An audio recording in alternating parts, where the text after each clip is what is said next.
Wei Li despised my humble origins, and the moment our child was born, he was taken away. When Wei Zimu turned 5, Wei Li decided to marry the woman he truly loved as a secondary wife. I overheard Wei Zimu say, "Madame Wang comes from a noble family. It's only fitting for her to wed father." Then he shoved me aside. "I don't want a maid to be my mother." At those words, I stood still for a long while, then quietly asked for a divorce letter. 7 years later, when I returned to the capital, Wei Zimu ran toward me, tugging nervously at my sleeve. "Mother." I gently withdrew my sleeve and said calmly, "Young master, have you seen my son, Xian Lang?" His face turned pale at once, and he just stared at me in shock. That night, snow fell heavily. I carried a box of herbal medicine I had been boiling for half a day, stepping through wind and snow toward Chuizhu Pavilion. The servants there said the young master had caught a cold and refused to drink the bitter medicine. Everyone was worried sick. So I added a few sweet chrysanthemum leaves to it and stayed in the small kitchen to boil it myself. It had been over half a month since I last saw him.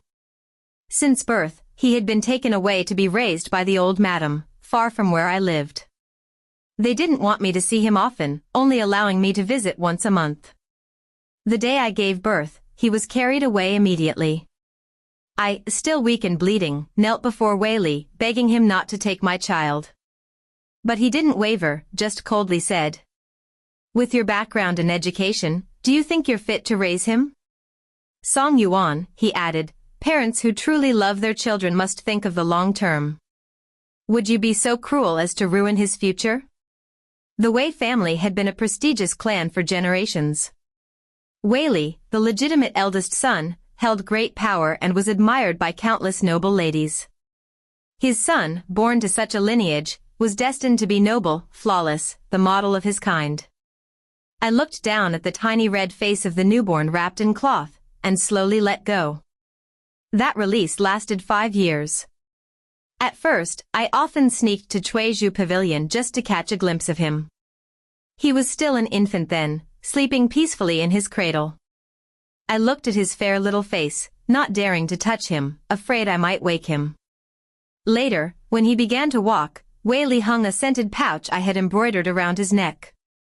On the 16th of every month, he would come to my courtyard. A small child, wobbling as he bowed. Then, with wide black eyes, he would look curiously around, point to the pouch on his chest, then to me. "Mother, embroidered. I like it." I clenched my handkerchief and turned away suddenly, tears falling like rain. It was fine, I told myself. As long as my child grew up safe and healthy, no amount of pain would matter. When I arrived at Chuizhu Pavilion, the servants bustled about, none paying me any mind. They all knew Wei Li's indifference toward me, and the old madam's disdain. To them, I was no one worth pleasing. I told my maid to wait in the corridor, lifted the food box myself, and followed memory to that familiar door. Just as I was about to push open the door, voices drifted out from within. The old madam, who was always stern and imposing, sounded unusually gentle as she spoke to her only legitimate grandson. She was likely talking to someone else in the room. "The Duke has already agreed. You should choose an auspicious date and prepare for the wedding." At once, my mind flashed to the rumors circulating lately. Lady Wang Huizhu, the legitimate daughter of the Duke's family, had just returned from the frontier. She and Wei Li had grown up together, once betrothed in their youth. Only when the Wei family fell into decline did her father hastily withdraw the engagement. Wei Li remained silent for a long while before I finally heard his voice, low and cold. "I haven't told her yet." "And what is she, that I must?" The old madam snorted. "It's merely taking her as a secondary wife, that alone is giving her immense face. Does she think she can overturn the heavens?" So that was it, a secondary wife. For a moment, I had feared he would demote me from principal wife to concubine. But none of that mattered. All that filled my heart was worry for my sick child. Then, a tender childish voice chimed from inside. "Madame Wang is from a noble family.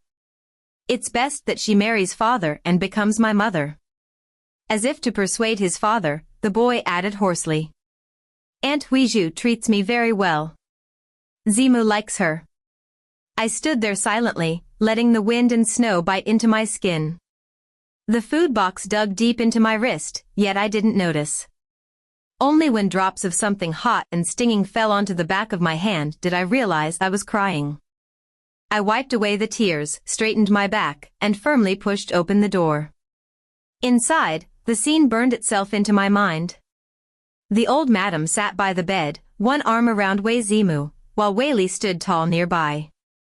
All three turned toward me in surprise. Wei Li wore a blue robe, his long hair pinned with a single jade clasp. His eyes were as cold and distant as ever. I looked only at Wei Zimu, but the moment my gaze met his, he buried his face into the old madam's embrace, refusing to look at me. I lowered my eyes, set down the food box, and from 3 steps away, said calmly. There's no need to explain. I agree. I only hope that before the wedding, my lord will grant me a divorce letter. Wei Li's dark eyes fixed on me, sharp as blades. A divorce letter. I lifted my chin and met his gaze. Yes. The old madam's expression darkened. Song Yuan, don't be ungrateful. You once saved the Wei family, yes, but for years we've fed and clothed you as the principal wife. Your debt is repaid in full. Now Lady Wang, the Duke's legitimate daughter, lowers herself to enter this house as a secondary wife, on equal footing with you. What right have you to complain? Curled in her arms, Wei Zimu must have thought our quarrel was to keep Lady Wang from entering the household. After hearing his grandmother's words, he suddenly jumped down from the bed and ran toward me, bare feet padding on the cold floor. He shoved me hard with both hands. Instinctively, I crouched to catch him, afraid he'd fall.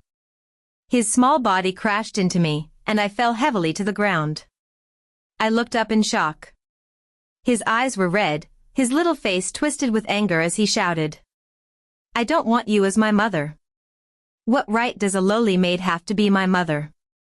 Wei Li froze, then quickly lifted him into his arms and roared. Wei Zimu. I glanced down at my palm, scraped raw from the fall.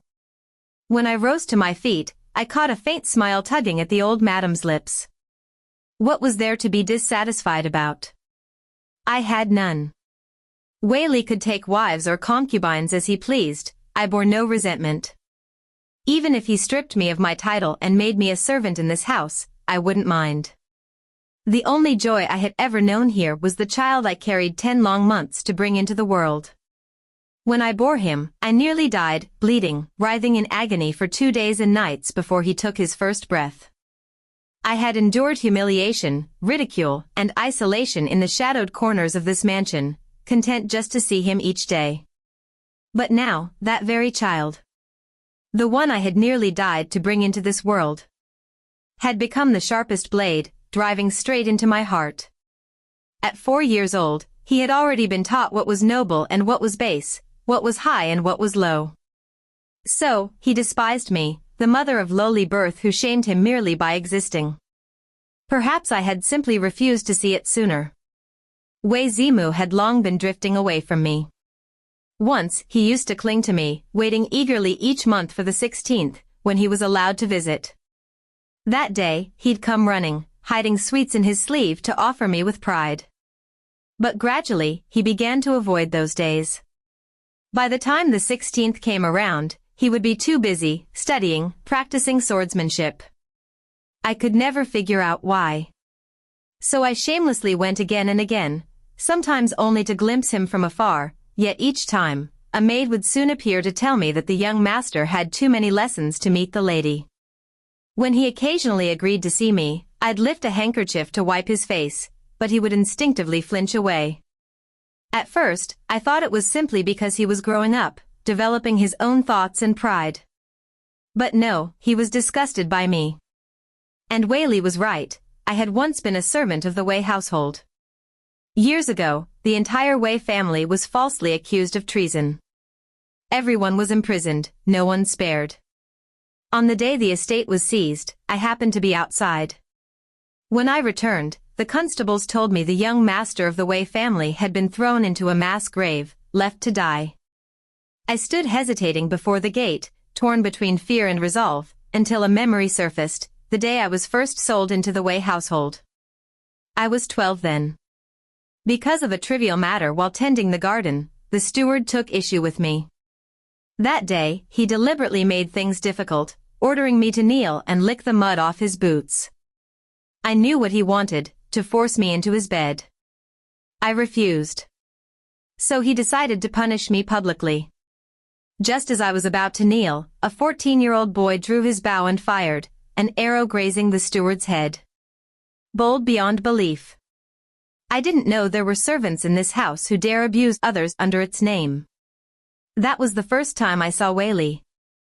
A young man, gentle as jade, yet carrying the proud, unrestrained spirit of youth. I couldn't read back then, but later, when he taught me, I found a verse that perfectly described him at that age. Pure as carved jade, steadfast as green pine. A brilliant youth, unmatched beneath the heavens. In the end, I went to the mass grave and pulled the 16-year-old Wei Li out from the brink of death. The moonlight fell upon him, still bright, still pure. His leg was injured, his family ruined, his heart had grown dark and cold. He spoke little to me, never kindly. I spent an entire night brewing medicine. He flung the first bowl at me and shouted, "Get out." I said nothing, just kept brewing. By the 38th bowl, he finally drank it. Those days that followed, those might have been the happiest between us.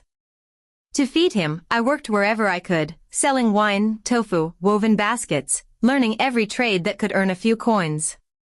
Every bit of silver I made, I handed to him. I knew he was fighting to clear the Wei family's name. And I believed he would succeed. While he ran about outside, I visited his imprisoned relatives, bringing food and clothes I made myself. Each month, I saved enough to sew fine garments, cook something warm, and bring it to the prison. Especially for the old madam, frail and trembling, her hands would clutch mine, eyes wet with tears. Good child, you've suffered so much." Later, the Wei family was vindicated and restored. The moon hung high again, its light still the same. But I asked for nothing more. A favor repaid, nothing else. I thought perhaps, if Wei Li gave me a little silver in gratitude, I could open a tavern in the capital. Under the protection of the Wei name, no one would dare bully me. Life would be simple. Peaceful. But Wei Li stopped me, hand pressing on my travel bag. "Why do you want to leave?" Then, softly, "Do you not wish to marry me?"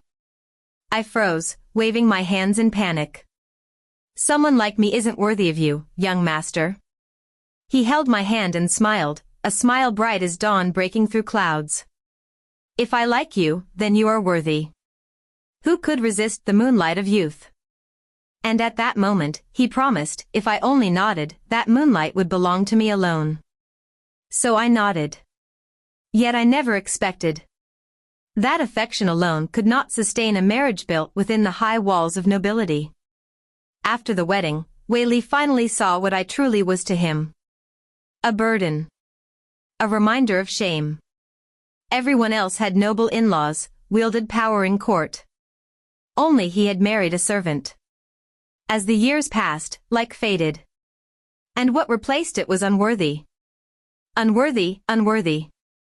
I returned to my room, quietly gathering the dowry and belongings I'd kept over the years. A few pieces of jewelry remained. I told the maid, Lien, to pawn them for silver. I had only myself now. If I divorced, silver would be what mattered most. I was not noble enough to afford dignity. As I was packing my things, a servant came to report, Wei Li had arrived. My hands froze for a moment, then continued moving calmly. The room was dim, his tall figure filled the doorway and blocked half the light. He frowned when he saw me working. "No matter what tantrum you throw," he said coldly, "my marriage to Lady Wang is already decided. It cannot be changed." I said nothing. He softened his tone slightly. "She will be your equal, no one will dare bully you. If you dislike her, she'll stay in the West Court. She won't appear before you unless necessary. I set down the bundle and stepped back. If divorce is inconvenient for you, a written letter of dismissal will do. I don't mind. Wei Li stepped closer, seized my wrist, and said with a frosty look. Song Lianxiang, Lady Wang cannot suffer the title of concubine. Don't overstep. I froze. Song Lianxiang, that was the name I had before, when I was still a maid. Later, Wei Li had said there was beauty in gentle grace and renamed me Yuan. Now, by calling me that old name, he was reminding me of what I truly was. At the beginning, perhaps love could make even cold water taste sweet. He had once treated me kindly. When the morning sun rises, I paint your brows myself. But feelings fade, hearts change with time. Just as I was about to reply, a gentle woman's voice came from outside. Zimu, you've just recovered. Don't walk too fast. And a child's obedient voice answered. Thank you, Aunt Huizhu. Zimu understands. Wei Li spoke casually. With Lady Wang as his mother, it will be better for him. You've always spoiled the boy, if you let him run wild, will you not fear his resentment later? I thought back to when Wei Zimu was 3, stricken with smallpox. The old madam, terrified of contagion, ordered him moved out of Chuizhu Pavilion. Wei Li was away from the capital then, I had no way to stop them. I begged and begged, crying. He's still alive, please, give him back to me, he's still alive. I hid in the storage shed with him for days, nursing him through fever and blisters. From that time onward, I began studying medicine, reading medical texts whenever I could. When he finally recovered, I fell ill myself and nearly died. Afterward, the old madam took him back and doted on him more than ever. This child has survived calamity, surely he bears great fortune. A blessing to the Wei family. First it was Wei Li, then Wei Zimu. They both became my weakness, my very life. And that was why they could use them to break me again and again, forcing me to yield, to swallow every bitterness. Once, I might have done so, crying as I ate, choking it all down. But not anymore. Wei Li, Wei Zimu, none of it mattered now. Without raising my head, I folded my clothes neatly and said evenly. The letter of divorce is ready. Please sign and stamp it. Under the law of the Great Yu dynasty, if husband and wife were incompatible, they could part without crime.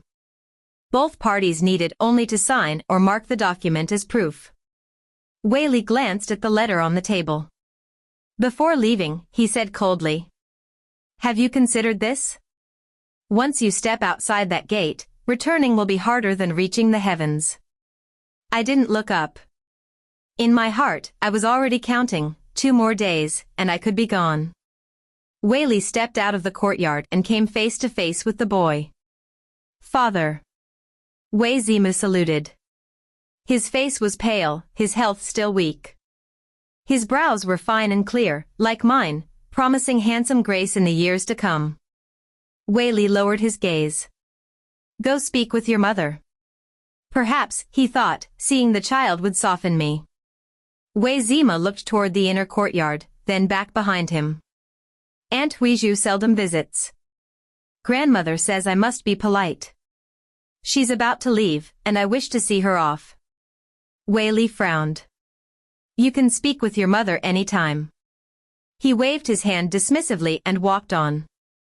By the time anyone realized it, I had already left. Letter of divorce in hand, a maid and a single bundle following behind. The mistress of the Wei family was truly gone. She wanted neither husband nor the son she once treated as her very life. On the day I departed the capital, Wei Li stood atop the city wall with the boy beside him, watching from afar. He did not call out, only stared, expression cold as stone. 4-year-old Wei Zimu tugged at his father's sleeve, unease flickering in his eyes. She's gone. Why did she go? Wei Li gave no answer. The boy pressed his cheek to the wall, whispering again. Will she ever come back? He thought no one would answer, yet after a pause, Wei Li said firmly. She will. As long as you're still here, she'll return within half a month. He didn't even need to wager on his place in Song Yuan's heart. He only needed to mention Wei Zimu. Before leaving, the boy turned back toward the departing carriage, pouting angrily. Let her go then. I still have a mother. But no one expected that Song Yuan's departure would last 7 years. 7 years without a single word. Spring flowers bloomed and withered, autumn leaves fell again and again. Time slipped quietly by. When the Xian family's carriage finally made its way back to the capital, I gazed at the scenery outside the window, lost in thought. Inside, Xian Jingyan leaned wearily against me, muttering. Why does this carriage crawl so slowly? Less than half a month till the capital, and we're still on the road. He was tall and broad-shouldered. Outside, he looked every bit the cold-faced god of war. The sort to make children cry at a glance. Yet at home, he became someone entirely different. A man who could still bicker with our son over toys. I pushed his head away, scolding softly. You complain it's slow, but I'm the one worried Xian Lang might not fit in. The capital is full of nobles, he's lively by nature. I haven't slept well for days thinking about it. The Xian clan was one of the most powerful in Longchuan. A family whose generations had served as military guardians of the region. Every few years, they had to return to the capital to report to court. In the early years, it had always been Jingyan's father who made the journey. But this year, by imperial decree, he was summoned instead. He knew about my past in the capital. Part of him didn't want to leave me, another part didn't want me to return. He delayed the trip for as long as he could. But when duty finally pressed, he postponed it again for a few more days before setting out. Our son, Xian Lang, grew impatient and had already gone ahead with his grandfather. Jingyan sat up straight and pulled me into his arms. With my father there, who dare bully him? The old man dotes on him more than anyone, you can rest easy. I leaned into his chest. 7 years had passed, so many things had changed. And much of the past had already faded from memory. Yet the moment I first met Xian Jingyan, I still remembered it vividly. He was young then, thrown into the army by his father to harden his spirit. After a battle, he lay on the ground, soaked in blood, a blade of grass between his lips. The army physicians were all occupied with higher-ranking soldiers. No one cared whether a mere foot soldier lived or died. I was hurrying past with a medicine chest when a blood-stained hand suddenly grabbed my leg, almost making me stumble. His face was smeared with so much blood I could barely make out his features. But he still grinned, showing his teeth. Medic sister, merciful one, help stop the bleeding, won't you? Everything that followed began from that moment. When we reached the capital, we stopped at an inn for the night. Jingyan left the city soon after, heading to the Xian military camp on the outskirts to prepare for court entry. Perhaps his father had left word behind, for soon after our arrival, a servant came with news. Young Master Leng has gone to Luan Hall with the old master. Luan Hall had long been a gathering place for scholars and noble gentlemen. I immediately ordered the carriage to head there. At that very moment, inside the hall, the elders were talking business. While in the courtyard, 2 children were locked in a fierce standoff. Wei Zimu, now 11, stood tall and proud, dressed in fine silk, his long hair tied high. Facing him was a boy not yet 5, bright-eyed and adorable, Xian Lang. Give me back my sachet. Xian Lang shouted, reaching toward him in anger. Wei Zimu tightened his grip, his tone sharp. Just tell me where it came from, and I'll return it. I already told you. Xian Lang cried, stamping his foot. My mother made it for me. Impossible. Wei Zimu's face darkened. You must have picked it up somewhere, or someone else gave it to you. No one knew that sachet better than he did. He had one just like it, only older, the colors worn and faded. His mother was the only one who embroidered such pouches, always stitching a small song character shaped like an animal at the bottom. And she had only one son. She could never have made that sachet for anyone else. The more he wanted to know, the more he pressed the little boy in front of him. Don't lie to me. Who gave you this sachet? From a young age, Xian Lang's mother had taught him to be polite and well-mannered, and he always obeyed her. But his father, the fearsome king of Long Chuan, was known for his iron temper. Raised in such a household, Xian Lang had grown up a little tyrant himself. No one had ever dared to treat him this way. So this time, all thought of etiquette vanished. He lunged at Wei Zimu with all his strength, shouting, "Give me back my sachet. I hate you." No matter how he struggled, Wei Zimu held the sachet high above his head, looking coldly down at the 5-year-old whose eyes were red and brimming with tears. Perhaps realizing he'd gone too far, Wei Zimu bit his lip and hesitated, then lifted it even higher, refusing to yield. In the end, Xian Lang wiped his tears, turned, and ran toward the main hall. "I'm telling grandfather, you bullied me." Wei Zimu watched his small figure retreat, then lowered his gaze and tightened his grip on the sachet. He would bring it home to show his father. With this sachet, he thought, they could find her. Just then, a servant came running. "Where is young Master Lang?" "His lady mother is here to fetch him, she's waiting at the gate."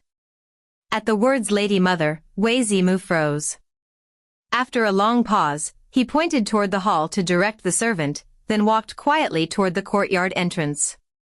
At the gates of Luan Hall, a maid presented a token and discreetly slipped a silver ingot to the doorkeeper to pass the message inside. I stepped down from the carriage and stood aside, rising on tiptoe to glance through the doorway. The doors opened. A young boy was being escorted out. I brushed past him, eyes searching beyond, and saw another child freeze in place, then suddenly dash toward me like a gust of wind. "Be careful, young master." The servant behind him called out in alarm. I instinctively stepped back, but my sleeve was caught, gripped tightly in a small trembling hand. When I looked down, I saw a pair of tear-reddened eyes staring up at me. "Mother." I blinked, startled, then looked closer. And from the familiar curve of his brows, the memories of 7 years ago resurfaced. Wei Zimu. 7 years had passed, he had grown just as I imagined. At his waist hung a sachet, old and faded, the fabric worn thin, utterly mismatched with his fine silk robes. I remembered it well. I had made it when he was 4. Later, when he came to despise me, he'd thrown it away right before my eyes. Because not long before, he had received another sachet from Wang Huizhu, exquisitely embroidered and elegant, a world apart from my simple handiwork. I shook my head slightly. There were other burdens in my heart now, and between him and me, there was nothing left. Seeing him standing before me, I gently pulled back my sleeve, offering a polite smile. "Young master, have you by chance seen my son, Xian Lang?" What?" He looked up, stunned, as if unsure which word to believe. Before I could answer, he cut in, his voice trembling. "Mother, father will be so happy to see you back. He and I have been waiting all this time. Please, come home with me, won't you?" At that moment, Xian Lang came running out from the hall, flinging himself into my arms. "Mother. Xian Lang missed you so much." I cupped his little face, his nose and eyes were red, as if he'd been crying, yet he tried hard to smile through it. My heart ached. I wiped his cheeks with my handkerchief. "What happened? Who bullied you?" The moment the words left my lips, I felt the air still. Out of the corner of my eye, I saw Wei Zimu's face go pale. Only then did I notice the sachet clutched tightly in his hand, Xian Lang's sachet. Xian Lang saw it too and tugged on my sleeve, his voice quivering with indignation. "Mother, he took it from me." Then, looking up at me with disbelief, he muttered. He called you mother. Is he, the child you adopted?" Wei Zimu's expression flickered. So that was it, he told himself. She's taken him in. I can think of him as a younger brother. But Xian Lang immediately protested, patting his small chest. That's not true. I'm Mother's real son, she and Father had me. I'm her real son. I squeezed his hand, gently comforting him, then straightened my back and addressed Wei Zimu with calm authority. Young master, please return my child's sachet. He was only 11, still just a boy. But when I spoke, his eyes filled with tears, and they fell, heavy and fast. I didn't waver. I simply held out my hand, waiting for him to return it. Xian Lang was my son. I couldn't stand by and watch him be wronged. As for Wei Zimu, if he wished to seek justice, he had his father and mother to defend him. Yet truthfully, I couldn't help but wonder why he looked at me that way now. He should have feared my return, after all. In those years he and his father had cornered me just to let Wang Huizhu enter their gates. Now that he saw me again, the first thing he ought to worry about was how my presence might tarnish his reputation. But none of that mattered anymore. I took the sachet from Wei Zimu's trembling hands, crouched, and fastened it gently on Xian Lang's waist. Then, behind me, a small voice rang out. Father. My hands paused midair. I patted Xian Lang's robe lightly and straightened up. Across the courtyard, Wei Zimu was tugging at his father's sleeve, his voice urgent, almost pleading. It's Mother, she's back. Father, talk to her, please, talk to her. I know I was wrong. He looked between us, eyes wide and wet, while Xian Lang pulled my hand, tipping his little face up to me. Mother, don't be sad. Father will be upset if you're sad. I pinched his cheek gently and smiled. I'm not sad. Seeing you makes me happier than anything. Then I looked toward Wei Li. 7 years, and he hadn't changed. Even his robe was the same one he'd worn the day I left. I wondered how he and that boy had lived all these years. Wei Li walked closer, knelt beside Xian Lang, and asked evenly. This is the child you've been raising. He looks somewhat like Zimu. You stayed away all these years because of him, didn't you? In your heart, anyone can replace Zimu, can't they? After all these years, he was still trapped in the same past, the one where he thought I'd bleed my heart out for him and his son. Lord Wei, I said coldly, this child is my flesh and blood. He has never been anyone's replacement. Wei Li lowered his gaze, then rose, his tone suddenly soft again. It doesn't matter whose child he is. Since he calls you mother, he's mine too. He beckoned Wei Zimu over and pushed him gently forward. Look at him. In these years, whether in studies, riding, or archery, he's won every honor. He said when you returned, he'd show you everything.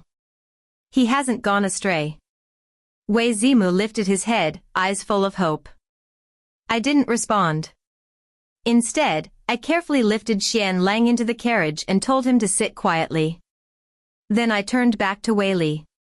Wei Li, you should remember, we're already divorced.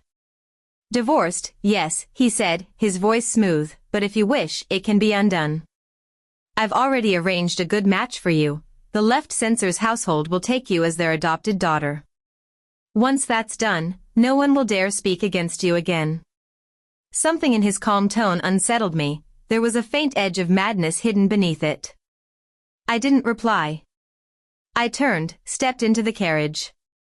Behind me, his voice broke through the noise of the street. I never married Wang Huizhu. Song Yuan, I've been looking for you for 7 years. I didn't stop. I lowered the curtain, drew Xian Lang into my arms, and told the driver to move.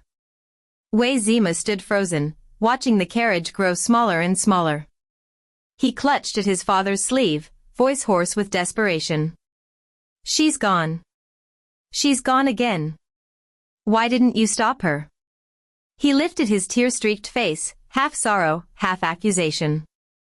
It's you who drove her away. Wei Li's mouth twitched. The boy's words cut like a blade, sharp and merciless, straight through his chest. Don't forget, Wei Zimu. The one who stabbed her heart the deepest was you. The carriage turned down Changshun Street toward Wangxiang Pavilion, where Xian Jingyan had already reserved a private room upstairs. By noon, his escort would be passing through this very road on their way to the palace for the official debriefing. Standing by the window on the second floor, I held Xian Lang's hand and looked down. Outside, the street was already lined with people, excitement buzzing through the air. Soon the thunder of hooves filled the avenue, an endless line of riders in gleaming armor. All around, tea-houses overflowed with spectators, most of them young women craning their necks for a glimpse. It was no wonder, Xian Jingyan's men were all warriors under his command. Young, proud, and striking in their uniforms. As the procession drew closer, the figure at the front came into focus. Jingyan sat tall on horseback, clad in battle armor, his gaze sharp as an eagle's, his spear flashing cold in the sun. Perhaps his aura was too commanding. For the women who had been waving handkerchiefs quickly pulled back, their tokens fluttering instead toward the soldiers riding behind him. Xian Lang pointed excitedly out the window. "Mother, it's father." His voice was clear but small, lost beneath the roar of the crowd. And yet, in that instant, Xian Jingyan, astride his horse, turned his head unerringly toward us. When his eyes met mine, a faint smile tugged at his lips. For that heartbeat, the cold jade shattered. And winter itself seemed to melt away. Every gaze on the street followed his. And soon, hundreds of curious eyes were turned toward where we stood. A voice broke out among the crowd below. "Isn't that Madame Xian? They say General Xian returned to the capital this time with his wife and young son. Such a perfect couple, a gifted man and a beautiful woman. Look at their child, he's lovely too." Because our arrival in the capital would require a few days' stay, and for safety's sake we hadn't kept our identities secret, such gossip was inevitable. When I turned my head, I froze. Wei Zimu had somehow followed us. He must have heard every word. He stood motionless by the window, gaze fixed on Xian Jingyan outside. His clothes were disheveled, hair tangled, sweat beading across his forehead, a stack of papers clutched in his hand.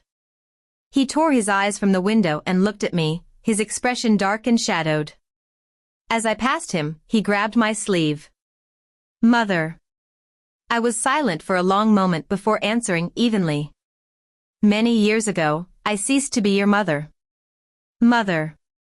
He stubbornly refused to change the word, his voice hoarse. These are poems I've written over the years. My tutor said they're good. Would you like to see them?" I remembered when he was very young, just learning to speak, how he loved to recite lines of poetry. Every 16th day, he'd rush to me, eager to show what he'd learned. Later, that stopped.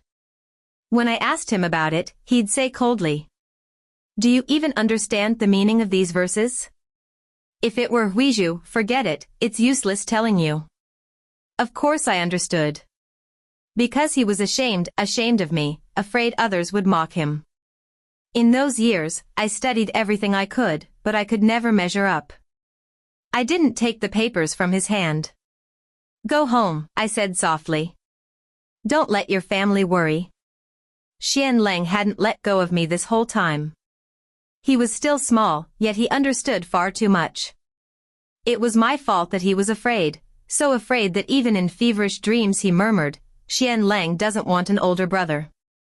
Like his father, for all his mischief outside, when it came to me he turned timid, like a frightened rabbit. At that same moment, Xian Jingyan was leaving the palace. Several officials tried to invite him for wine, but he had already removed his spear upon entering the audience hall. He clasped his hands and declined politely. "My thanks, my lords, but my wife and son are still at the post inn, and things remain unsettled. I must return." The gesture alone startled the older ministers. They all remembered the man once nicknamed the Little Yama of Long Chuan, a wild young general who, in his early visits to the capital, had thrown the city into chaos for days. Now he was courteous, restrained, even deferential. The old courtiers exchanged surprised glances. Marriage truly tames a man, they thought, bowing with smiles. It's been long, General Shen, you've grown even more distinguished. At that moment, Xian Jingyan narrowed his eyes and suddenly spoke toward his right. Marquis Wei. Wei Li, who had been avoiding his gaze, stopped in his tracks, answering coolly. What is it? Jingyan studied him, pale, thin, scholarly, and his eyes filled with open disdain. So this is him, he thought. Song Yuan once admired such a frail man only because she was too young to have seen real strength. Wei Li frowned, displeased by that assessing look. General Shen, mind your manners. Jing Yan didn't bother to hide his contempt. I've heard Marquis Wei divorced a woman years ago, and has been searching for her ever since. That is my family's affair, not the general's concern. Wei Li's expression tightened. The rumors were true. Xian Jingyan was blunt, uncivil, a brute without decorum. Jingyan stepped closer. Have you never thought that when she dared to divorce you and face the world alone, it meant she would never look back? What gives you the right to keep chasing her? Wei Li lifted a hand, baffled and irritated by the man's hostility. Spare yourself the concern, General. I've already found her. Bringing her back to the Wei estate is only a matter of time. Jingyan laughed, a sound low and sharp. So, Wei Li still felt no guilt, still saw their divorce as her fault. Every word he spoke placed Yuan beneath his feet. Tell me then, Jingyan said suddenly, do you even know my wife's name? Wei Li blinked, uneasy. What does that have to do with me? The general straightened, voice ringing clear. My wife's name is Song Yuan. The Yuan from the poem fair and radiant as the graceful garden blossom, a rare treasure beyond compare. And without sparing him another glance, he turned and strode away. From the palace gates to the Wei estate was only a single street's turn, barely a mile. Wei Li stepped down from his carriage, stumbling more than once along the short path home. The old madam of the Wei family did not see his expression, only said impatiently. I heard from Zimu that woman, Song Yuan, has returned to the capital. Probably couldn't survive out there and came crawling back. You've refused to marry all these years, and I'm too old to meddle. If you insist on taking her back, then so be it. But with her low birth, if she wants to enter this household again, she'll kneel 3 steps from the gate to my chair, bow once, and offer me tea. Do that, and I'll forget her past offenses. At last, it seemed Wei Li had finally come to understand the kind of woman his own mother truly was. Proud, domineering, accustomed to using her status to crush others beneath her feet. Looking down on his wife as though she were filth beneath her shoe. Wei Li gave a faint, bitter laugh, each word striking like a blade. Then why doesn't mother go kneel before her? Offer her a cup of hot tea, and see if one can snatch another man's wife to become my father's lady instead. The post station arranged for us by the magistrate was a quiet compound with its own small garden. That day, after I finished teaching Xian Lang to read, a servant came rushing in to report that a young boy had fainted outside the gates. I had already guessed who it might be. When I stepped out, sure enough, Wei Zimu lay collapsed at the entrance, his face flushed, his body drenched as though fished from a river. Putting aside the grudges of the past, I was still a healer. I could never ignore someone on the verge of death. I carried him inside, applied acupuncture to bring down his fever, and told the kitchen to prepare medicine. Xian Lang stayed close by, his wide eyes flicking between me and the unconscious boy on the bed. Mother, is he all right? Why hasn't he woken yet? I set down my medicine pouch, crouched to his eye level. Xian Lang, I am a physician. Whether it's an elder or a child, I will always save a life. But that doesn't mean I'll ever leave you, do you understand? He nodded earnestly, then threw his little arms around my neck and kissed my cheek. Xian Lang knows. Mother's the best. When I turned back, I saw that at some point, Wei Zimu's eyes had opened. He was quietly watching us. Feeling better. I touched his forehead, it was no longer burning hot. He looked down, silent, unmoving, until I withdrew my hand. Then he finally lifted his gaze. "Don't ever use your own body like this again," I said softly. "A fever that high can kill you." His face flushed crimson, fingers gripping the quilt. I didn't mean. Of course I knew what had caused his sickness. Just then, Xian Jingyan came in, wrapped in a cloak, his expression weary. These past few days he'd been busy attending banquets hosted by court officials. Last night he'd returned drunk, complaining of a headache. I handed him a cup of tea. He leaned his head lazily against my shoulder, murmuring something half asleep. But the moment he noticed the boy on the bed, he straightened sharply. "Who is this?" I gave him a glance, recognizing his feigned ignorance. "The son of Wei Li." At that, Wei Zimu's eyes instantly reddened. Xian Jingnian's irritation softened, perhaps ashamed of his own pettiness. So when I suggested sending the boy back to his residence, he waved a hand. "We'll be leaving the capital in a few days anyway. If he wants to stay the night, let him." With his permission, Wei Zimu sent word back to the Marquis's household and obediently remained at the post station. His body was still weak, yet for some reason he refused to rest. All day long, on my left was Xian Lang, on my right Wei Zimu. Wherever I went, the two followed like shadows. Xian Lang, of course, was the most possessive. He wouldn't even let Wei Zimu brush the hem of my sleeve. Wei Zimu only pressed his lips together and said softly, "I can teach little brother to read. Our tutor says I'm quite good. I don't need you to teach me." Xian Lang shot back, puffing up. "And I'm not your little brother, I don't want to be." When Xian Lang refused, Wei Zimu looked dejected for a while, then tried another way to earn my notice. One moment he was practicing archery with a branch under the tree. The next he was reciting poetry in a clear, youthful voice, the verses flowing like water. Then he'd glance up cautiously, searching my face for approval. Only to find none. I knew what he was doing. Desperately trying to show me everything he'd learned in these 7 years apart. Lately, I'd also heard bits of gossip. About why Wei Li had never married Wang Huizhu after all. 7 years ago, barely half a month before their arranged wedding, the Marquis discovered that his would-be bride was not, as rumor claimed, gentle and kind, but something quite different entirely. Outwardly, Wang Huizhu had always seemed gentle toward Wei Li's only son. But behind closed doors, she had slipped slow-acting poison into the boy's meals. And even when he was too weak to resist, humiliated him in ways too cruel to speak aloud. 2 years later, her father, the Duke Wang, was imprisoned for treason. Caught hiding evidence of rebellion. And because the Wei family had not allied through marriage with her, they narrowly escaped disaster. So, 7 years ago, when Wei Li didn't marry Wang Huizhu, there had been many reasons for it. But I was never one of them. Earlier, I had quietly checked Wei Zimu's pulse. The traces of poison were gone, his body was whole again. There was nothing to worry about anymore. When Wei Zimu arrived that afternoon, he saw Xian Lang sitting cross-legged on the veranda railing.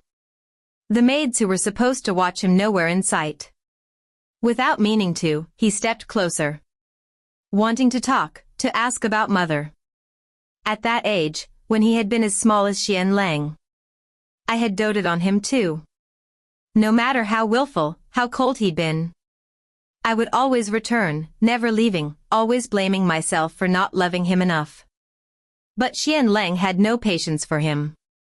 He turned his back, quietly eating candied fruit from his sleeve pocket. Wei Zimu reached out, and Xian Lang shook him off.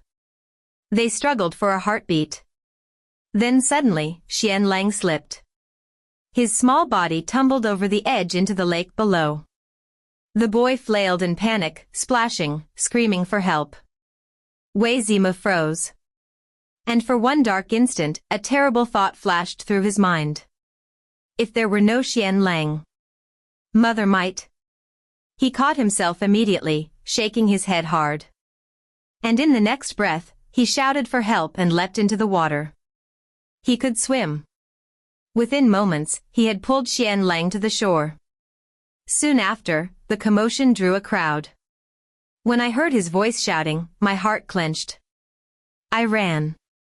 By the time I reached the lakeside, Xian Jingyan had already waded in and dragged both children out. My eyes fell on Wei Zimu, soaked, trembling, guilt-ridden. But I didn't hesitate. I went straight to my son. Xian Lang was terrified, sobbing uncontrollably, clinging to me as though his life depended on it. When he'd finally calmed, I asked what had happened. Wei Zimu said nothing. But Xian Lang, drooping with shame, whispered. Xian Lang slipped and fell in. I didn't question further. That evening, Jing Yan and I personally escorted Wei Zimu back to the Wei estate. At the gate, I stopped. Looking at the boy, I said quietly. If I hadn't left 7 years ago, if I were still the same coarse servant woman I once was, I think, by now, you'd despise me even more than before. He and his father were alike. Their so-called devotion all these years had never been love, only possession. When the one who once favored them stopped favoring them, they couldn't accept it. If it hadn't been Wang Huizhu, it would have been Li, or Zhang. There would always be another woman to replace me. If I hadn't been blessed with today's freedom, they'd have dragged me back again, forcing me to complete the play of their unfulfilled pride. Until, inevitably, they grew tired. And history repeated itself. Wei Zimu's eyes reddened, tears streamed down his cheeks. No, that's not true. I was young, I didn't understand. It wasn't me, it was grandmother. She always said your birth was low, that other mothers weren't like you.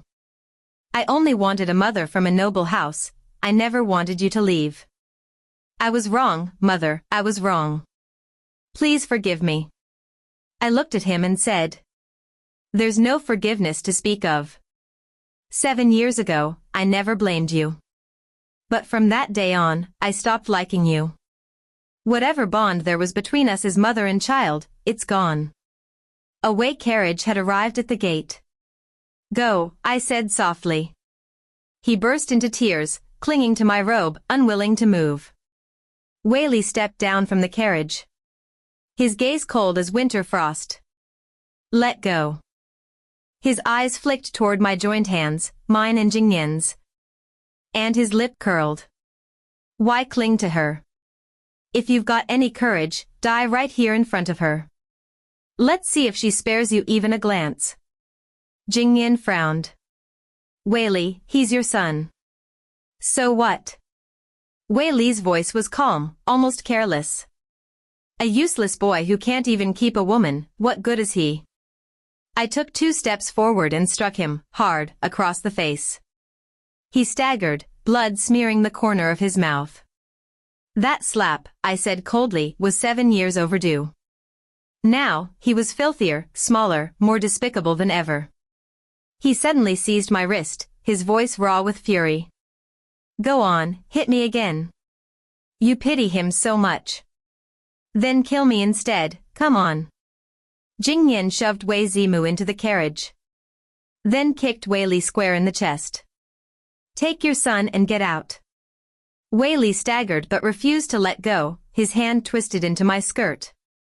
His voice breaking. Song Yuan, is my child truly so low, so worthless to you? You can just throw him away like that. I said nothing. What was low?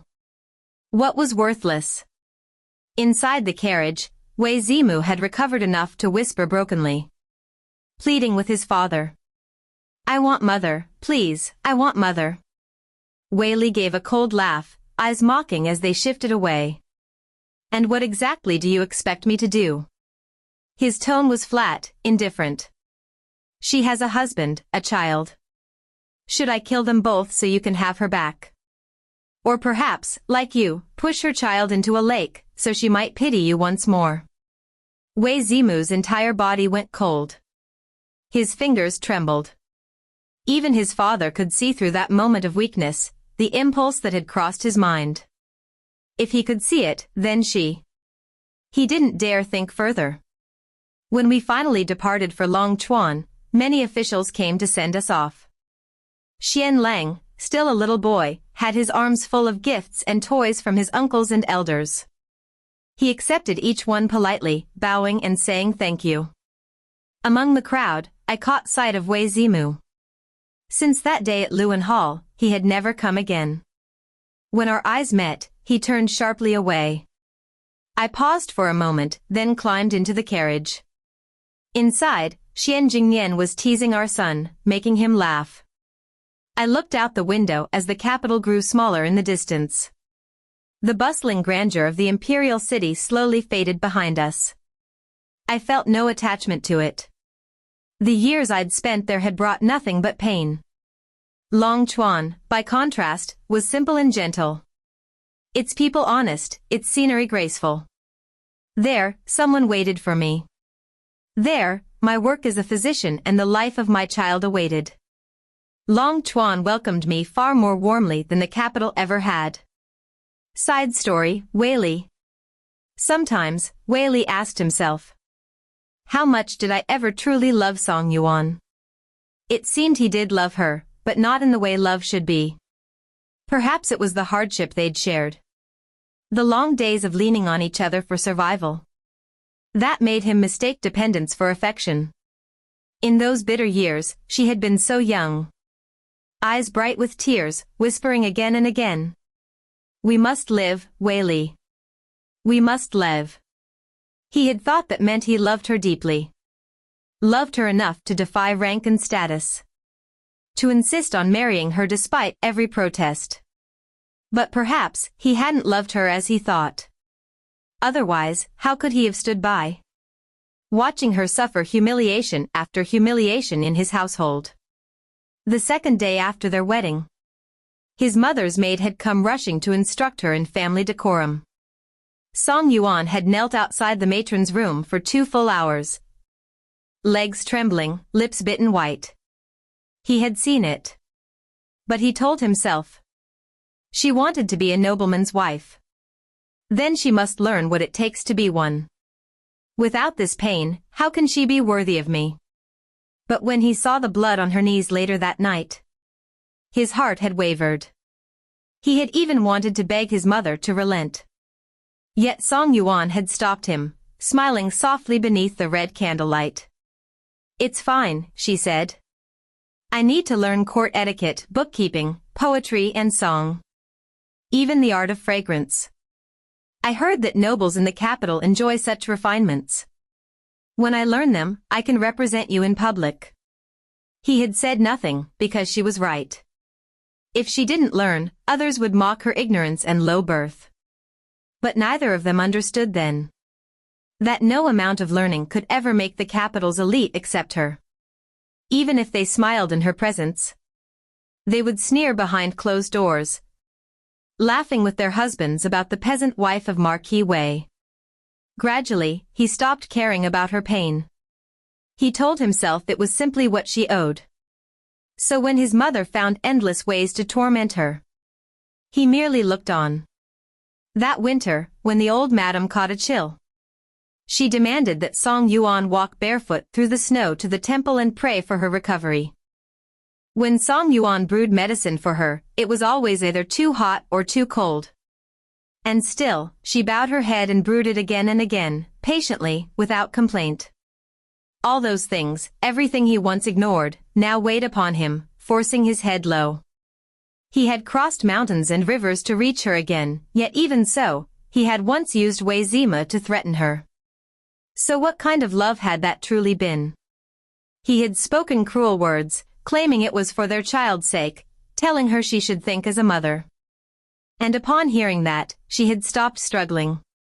Slowly, she had let go, let them take the child from her arms. Was it true that she could not raise her own child? No. It was he who had turned the love of their youth into a sharpened blade.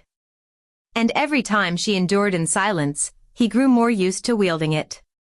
Later, when she wished only to see her son more often, she had learned to flatter him. And at times, in his generosity, he had taken her to Treju Pavilion, watching her laugh as she teased the boy, believing that, somehow, this was love. Wei Li thought he loved her, thought he loved only her. His marriage to Wang Huizhu had not been rekindled affection, but a decision made after careful calculation. He had believed Song Yuan would never truly leave. She had endured so much already, what more could she not endure? But in the end, he had overestimated himself. And overestimated Wei Zimu. In those years after she left, each time he looked upon his son's face, pain struck him anew. At times, the pain drove him mad. And he would shout at the boy. "It's your fault she's gone. She didn't want you, no one wants you. Are you satisfied now?" And when sanity returned, he would apologize again and again. Wei Zimu grew up in that fear, timid, desperate to please. Wei Li told him, "Your mother loves obedient, talented children." So the boy studied until his hands trembled, worked until he could hardly stand, trying to be the kind of child who might bring his mother home. If she returned, he thought, perhaps his father would stop being angry. But no one foresaw what would come. When Song Yuan returned, she was no longer his wife. She was someone else's beloved, someone else's mother. A woman others cherished and called their treasure. From then on, the flowers would bloom without end. The moon would shine without limit. But between them, their fate was over. The end.